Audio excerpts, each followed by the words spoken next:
శ్రీ వాసవి కన్యకా పరమేశ్వరి అమ్మవారి జయంతి. శ్రీ వాసవి అమ్మవారిని ఆర్యవైశ్యుల కులదైవంగా భావిస్తారు. పార్వతీమాత అంశగా కూడా భక్తులు విశ్వసిస్తారు. పశ్చిమ గోదావరి జిల్లా పెనుగొండలో శ్రీ కన్యకా పరమేశ్వరి అమ్మవారు జన్మించారు.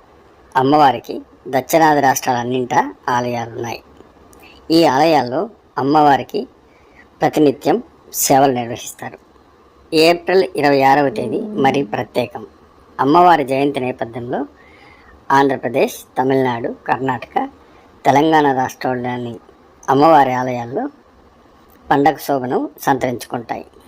విశేష పూజలు, అలంకారాలు, అర్చనలు, అభిషేకాలు, కన్యకా పూజలు సహా అమ్మవారికి ఉత్సవమూర్తుల్ని ఊరేగింపు జరగడం ప్రత్యేకంగా చెప్పవచ్చు. జై వాసవి, జై జై వాసవి అంటూ భక్తులు అమ్మవారిని కీర్తించి కర్పూర నీరాజనాలు సమర్పిస్తారు.